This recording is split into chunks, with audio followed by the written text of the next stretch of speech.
Il existe des moments dans l'histoire où une terre, un peuple, un souffle, devient le signe d'un éveil imminent. Aujourd'hui, l'Algérie semble vibrer d'une énergie mystérieuse, un signal silencieux que beaucoup perçoivent, mais peu osent nommer. Dans cette vidéo, nous allons explorer pourquoi certains croient que ce pays est au cœur d'une prophétie ancienne, annonçant le retour imminent du Mahdi, ce guide que l'humanité attend depuis des siècles. Mais au-delà des signes extérieurs, c'est une invitation à plonger dans notre propre âme, à préparer nos cœurs à une vérité profonde. Es-tu prêt à entendre cet appel, à sentir cette lumière qui se lève au milieu des épreuves? Alors, embarque avec moi dans ce voyage spirituel, entre mystère, révélation et espoir. Car parfois, un simple signal peut changer le destin du monde. 1. Quand une terre s'éveille, l'appel silencieux de l'Algérie. Il est des terres que l'histoire oublie, et d'autres que le ciel n'abandonne jamais. Et l'Algérie fait partie de ces terres que les anges n'ont jamais quittées. Une terre vaste comme une prière murmurée à l'aube, un souffle profond au creux du silence. Un lieu où les grains de sable portent les cicatrices des siècles et la mémoire des hommes prosternés. Depuis les hauteurs d'Alger jusqu'aux plaines du Tel, depuis les profondeurs du Hogar jusqu'aux rives de Tamanrasset, tout semble attendre. Pas attendre au sens humain, non, mais attendre avec cette patience céleste, comme la graine enfouie qui sait que la pluie viendra, comme la mer calme avant que le vent n'élève la vague prophétique. Quelque chose s'éveille dans cette terre. Mais ce n'est ni un cri, ni un tumulte. C'est un appel silencieux, un frisson qui passe dans l'air et que seuls ceux qui ont purifié leur regard peuvent sentir. Ce n'est pas visible à la télévision, ni raconté dans les journaux. C'est dans les cœurs, dans les veillées, dans les soupirs des mères, dans les prosternations des vieillards et les rêves des enfants éveillés. L'Algérie ne parle pas, elle murmure. Et ce qu'elle murmure ressemble à des signes. Et si une nation pouvait incarner l'éveil d'une ère nouvelle? Et si, dans les bouleversements récents, se cachait une lumière que seule une âme attentive peut percevoir? Des signes? Oui. Car les signes sont partout. Les manifestations populaires de ces dernières années n'étaient pas que politiques. Elles étaient aussi spirituelles. Un peuple qui descend dans la rue avec dignité, sans violence, dans une atmosphère presque sacrée. Qui l'a jamais vu ainsi dans le monde moderne? Cela ressemblait à un réveil, une mémoire qui remonte à la surface. Comme si la terre elle-même rappelait à ses enfants leur pacte oublié. Et voilà que des hommes de Dieu, cachés, silencieux, surgissent dans les coins les plus reculés du pays. Ils ne parlent pas sur les plateaux télé. Ils ne recherchent ni like, ni visibilité, mais ceux qui les croisent repartent bouleversés. Histoire inspirante. Il est dit que dans une zaouïa reculée du sud algérien, un homme âgé, inconnu des foules, retiré depuis longtemps dans la prière, aurait confié à quelques disciples: « J'ai vu en rêve une étoile descendre sur les hauteurs d'Alger, et une voix dire: Préparez-vous, le porteur de vérité n'est plus loin. » Et depuis ce jour, dit-on, l'air dans la zaouïa est devenu plus dense. Les prières y résonnent avec une intensité nouvelle. Les visiteurs s'y sentent comme en présence d'un souffle sacré. Certains sont même rapportés avoir entendu, au milieu de la nuit, des voix invisibles réciter des versets anciens dans une langue qui semblait venue d'avant les langues. Ce n'est pas un conte. C'est une résonance. Un signe que ceux qui veillent savent interpréter. Dans cette lumière tamisée du matin, quand Alger se réveille, parfois le vent souffle un peu plus fort sur la Casbah. Et ceux qui savent tendre l'oreille entendent ce murmure: « Réveillez-vous, la terre s'est mise en mouvement.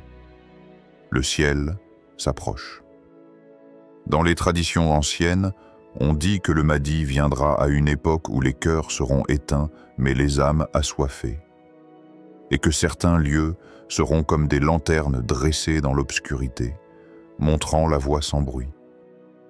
Et si l'Algérie était l'une de ces lanternes, une flamme pas encore flamboyante, mais déjà prête à éclairer?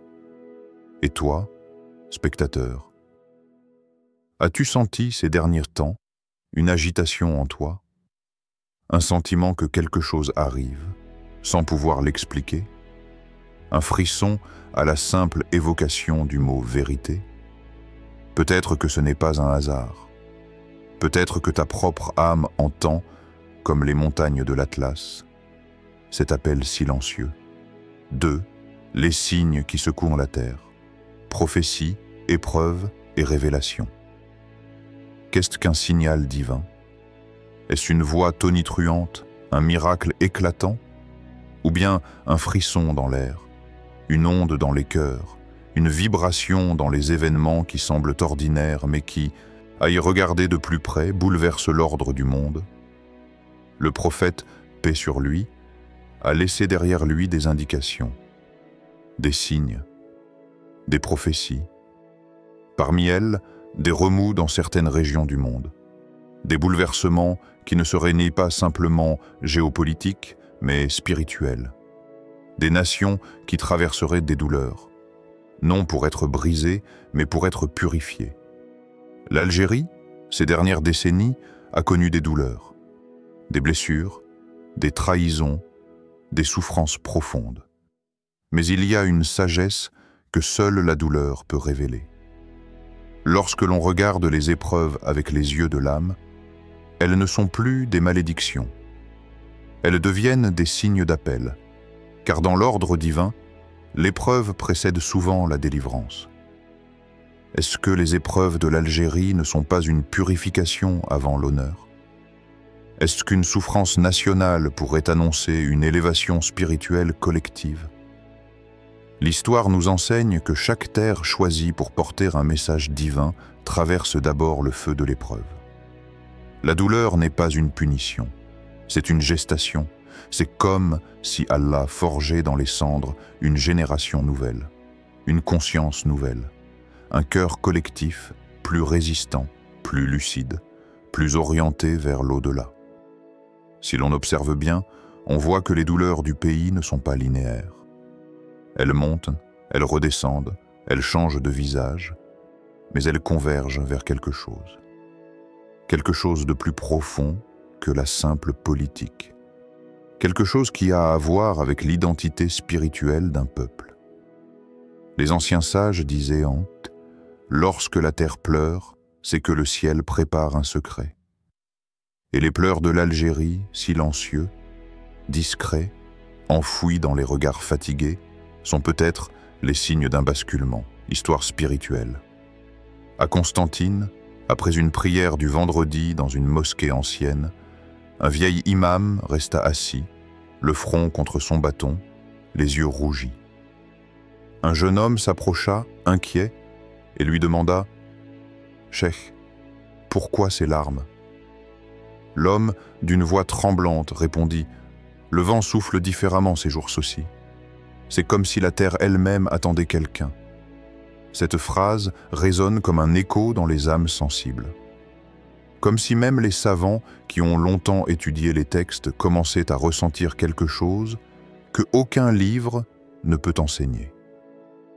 Un frémissement, un silence habité. Et dans les traditions islamiques, il est dit que certains signes ne se verront que par ceux qui veillent avec le cœur. Les tensions régionales, les cris d'un peuple qui veut respirer autre chose que la poussière du mensonge, les appels à la justice, les voix des jeunes qui refusent l'endormissement spirituel.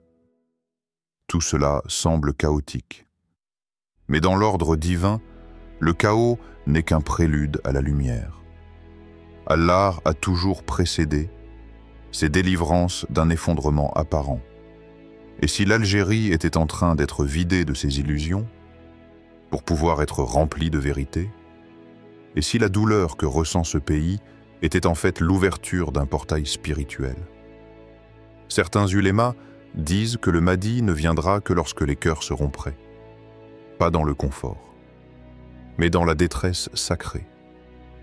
Ce moment où une nation, acculée, se retourne enfin vers son Seigneur, non par peur, mais par soif de retour. Et si ce moment pour l'Algérie approchait à grands pas? Et si les secousses actuelles étaient le nettoyage nécessaire avant le revêtement sacré? Peut-être que ce que vit ce pays n'est pas une crise, mais une naissance. Et toi, frère, sœur, as-tu déjà pleuré sans savoir pourquoi? As-tu déjà senti un poids dans ton cœur en regardant la souffrance d'une nation, comme si une vérité invisible voulait éclore? As-tu déjà eu le sentiment que les douleurs du monde annonçaient quelque chose de plus grand, de plus pur, de plus proche de l'invisible? Peut-être que ce n'est pas un hasard. 3. Le peuple du Nord. Les 313 du Mahdi sont-ils déjà là? Le Mahdi ne sera pas un être isolé, un simple homme descendant du ciel sans trace ni soutien. Il viendra accompagné d'une élite choisie, celle des 313. 313 hommes, ni plus ni moins, dont la foi est pure, la sincérité est éclatante et dont le cœur bat au rythme de l'invisible. Ni l'épée, ni la force brute ne les désignent. C'est leur lumière intérieure, leur engagement profond qui en fait les porteurs du flambeau. Parmi ces 313, il est dit que certains viendront du Maghreb. Une terre souvent méconnue des récits grand public, mais une terre vibrante d'histoire, de courage et de spiritualité. Une terre où les montagnes s'élèvent comme des sentinelles, où les mers murmurent des secrets, où chaque vallée respire la mémoire des anciens et la soif des nouveaux. Et toi qui écoutes ces mots, toi qui ressens ce frisson, cette tension au fond de l'âme, as-tu déjà ressenti que ce monde t'écrase, mais que ta flamme intérieure refuse de mourir? As-tu déjà prié seul, tard dans la nuit, en sentant que tes mains n'étaient pas seulement tendues vers Allah, mais vers un appel plus grand? Ces 313 ne sont pas un mythe lointain. Ils pourraient être ici, parmi nous, dans les rues d'Oran où résonnent les appels à la prière, dans les montagnes de Kabylie où la nature invite à la méditation et à la réflexion profonde, dans les cœurs de ceux qui jeûnent à Béjaïa, dans l'espoir et la patience. Serais-tu, sans le savoir, l'un de ces 313? As-tu senti cet appel en toi, cette flamme silencieuse qui refuse de s'éteindre, même quand le monde t'écrase? Imagine un instant cette réalité. Toi, un simple homme ou une simple femme, portant en secret la mission sacrée d'accompagner le Mahdi, portant le poids, certes, mais aussi la lumière, la force et l'espérance. C'est un fardeau, mais c'est aussi une grâce, un appel à se réveiller, à dépasser les doutes, à s'arracher à la médiocrité ambiante. Ce n'est pas un destin réservé à une élite visible, mais une invitation à chaque cœur sincère, à chaque âme éveillée, histoire inspirante. À Tizi Ouzou, dans une modeste mosquée aux pierres anciennes, un homme sage parlait à son fils, assis à ses côtés, dans la lumière douce du crépuscule. Il lui dit: « Chaque génération attend un sauveur, mais certains d'entre nous doivent comprendre qu'ils ont été appelés à être les préparateurs. » Ces mots sont une clé. Ils disent que la venue du Mahdi n'est pas une attente passive. Elle est un engagement, une responsabilité, une mission. Chaque jour, ces 313 préparent le terrain par leur foi, leur humilité, leur engagement envers la justice et la vérité. Ils sont discrets, invisibles aux yeux du monde, mais leur énergie est puissante. Ils ne cherchent pas la reconnaissance. Ils cherchent la purification. Leurs cœurs sont des phares dans la nuit. leur lumière perce l'obscurité. Et si tu sentais, dans ton propre souffle, ce même feu, si tu découvrais que la lutte intérieure que tu mènes est en réalité un entraînement sacré, peut-être que le véritable combat n'est pas dans les batailles extérieures, mais dans la maîtrise de soi, dans l'élévation spirituelle, dans la capacité à incarner la patience, la justice et la vérité. Toi qui regardes aujourd'hui l'Algérie, ses rues, ses montagnes, ses hommes et ses femmes, regarde aussi les âmes. Regarde les cœurs qui battent. Peut-être que le peuple du Nord est déjà en marche. Peut-être que les 313 s'élèvent silencieusement et que le temps du retour approche. 4. La lumière cachée. Le lien invisible entre l'Algérie et la fin des temps. Il est des vérités qui ne se racontent pas à voix haute, mais qui se sentent dans le silence du cœur. Des liens invisibles tissés par la sagesse divine que seuls les cœurs purs peuvent percevoir. L'Algérie, par son histoire tourmentée, par son âme brûlante, pourrait bien être connectée à ce fil sacré qui relie ce monde à l'ultime réveil de l'humanité. Dans la quête du Mahdi, beaucoup imaginent un homme, un conquérant, un guide visible et puissant. Mais la réalité est bien plus subtile. Le Mahdi est d'abord une lumière intérieure, une âme purifiée qui reflète la guidance divine. Il n'est pas un roi aux armées, mais un miroir du divin dans ce monde troublé. Pour qu'un tel homme puisse apparaître, certaines terres doivent vibrer à une fréquence nouvelle, une fréquence de renaissance spirituelle, de repentance profonde et d'espoir. Et si l'Algérie, ce pays meurtri mais debout, était en train de retrouver cette fréquence sacrée? Après des décennies d'épreuves, de colonisation, de division, de souffrance, peut-être que cette terre s'élève maintenant à un niveau de conscience que peu peuvent que comprendre. Cette lumière cachée est un appel pour ceux qui regardent au-delà des apparences. Un appel pour ceux dont le cœur est ouvert à la transformation, à la purification, à la vérité. Et si tout ce que nous avons vécu, la douleur, la résistance, l'oubli parfois, la renaissance souvent, n'était qu'un prélude à une élévation mystique? Et si Allah avait réservé à l'Algérie un rôle que personne encore ne soupçonne? Un rôle de phare spirituel pour les temps à venir? La lumière ne se voit pas toujours à l'œil nu, mais elle éclaire les âmes qui savent regarder. Dans chaque coin désertique, dans chaque prière silencieuse, dans chaque larme versée en secret, il y a une énergie qui grandit. Une énergie qui traverse les siècles et prépare le terrain pour ce moment sacré. Histoire contemplative. Un vieux soufi algérien, connu pour sa sagesse et sa proximité avec la vérité, écrivait dans son journal peu avant sa mort: « Le Mahdi ne vient pas pour ceux qui attendent un roi. Il vient pour ceux qui ont pleuré en secret pour l'oubli de Dieu. » Cette phrase, simple mais puissante, renferme un message profond. Le Mahdi ne s'adresse pas aux puissants, ni à ceux qui cherchent la gloire, mais aux humbles, aux silencieux, aux cœurs en peine qui ont souffert de la distance avec le divin. Il vient pour ceux qui, malgré la douleur et le chaos, ont gardé la flamme de la foi intacte. C'est dans cette lumière cachée que l'Algérie trouve peut-être son rôle. Non pas comme un théâtre de guerre ou un simple pays sur la carte, mais comme un point d'ancrage spirituel, un lieu où l'invisible se prépare à devenir visible.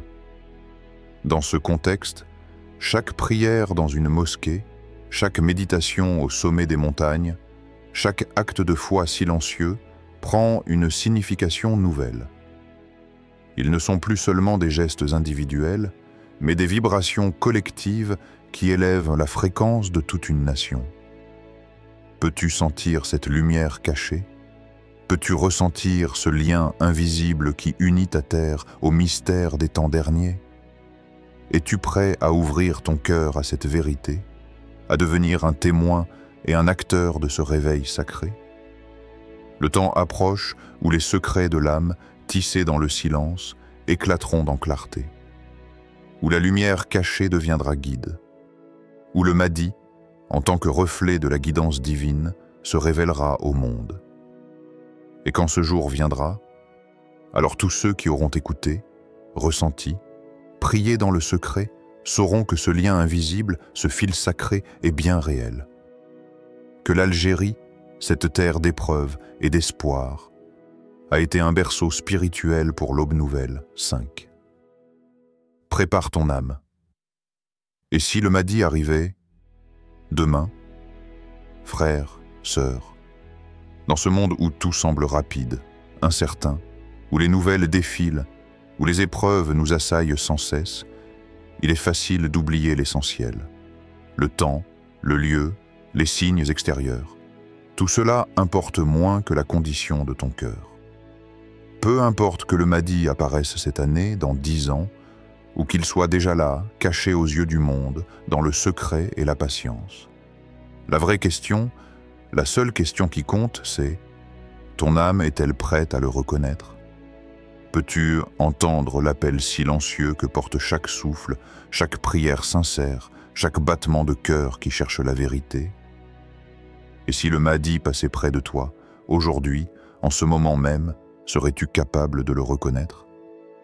Ou serais-tu trop absorbé par les préoccupations du quotidien, par les distractions du monde, pour entendre cette voix qui murmure la vérité?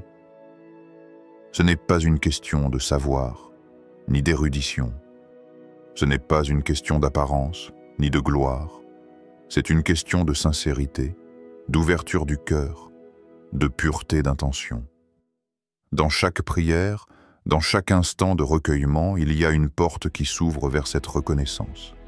Dans chaque acte de foi, même le plus humble, se trouve une étincelle qui peut allumer la lumière intérieure. Frères, sœurs, ce chemin est personnel. Il ne dépend ni des rumeurs, ni des spéculations, ni même des événements extérieurs. Il dépend de toi. Prépare ton âme, purifie tes intentions, ouvre ton cœur, la vérité, même si elle bouscule tes certitudes. Car ce n'est qu'en étant véritablement prêt que tu pourras être un acteur de ce réveil, un porteur de lumière. Ne laisse pas passer ce moment. Ne ferme pas ton cœur à cette possibilité divine qui peut bouleverser ta vie et celle de toute l'humanité. Et maintenant, dans ce souffle, dans cette prière, tourne-toi vers Allah. Prière finale, Doua. Ô Allah, fais de nous ce qui prépare le chemin pour ton serviteur choisi. Fais de l'Algérie une lumière pour l'humanité, une terre de réveil et de guidance. Ouvre nos cœurs à la vérité, purifie nos intentions et accorde-nous de voir ton dessein avec clarté. Amen. Frères, sœurs, que cette prière soit le commencement d'un éveil intérieur, la flamme qui illumine ton chemin vers la vérité. Car le Mahdi ne viendra que pour ceux qui ont préparé leur âme, qui ont su écouter au-delà du bruit du monde, qui ont gardé la foi, même dans le silence. Frères et sœurs, ce que nous avons partagé aujourd'hui va bien au-delà d'une simple prophétie ou d'un événement historique. C'est un rappel puissant que la véritable transformation commence au plus profond de nous-mêmes. Le retour du Mahdi, que l'on espère ou que l'on redoute, n'est pas seulement un fait à venir, c'est une invitation à grandir, à purifier notre cœur, à devenir les porteurs de lumière dans un monde souvent plongé dans l'ombre. Alors, que cette vidéo soit plus qu'un simple visionnage, qu'elle soit une source d'éveil pour ton âme, une flamme qui te pousse à préparer ce chemin, ici et maintenant. Souviens-toi, le signal est lancé. Il ne tient qu'à nous d'y répondre. Qu'Allah nous guide tous vers la paix, la vérité et la lumière. Amin.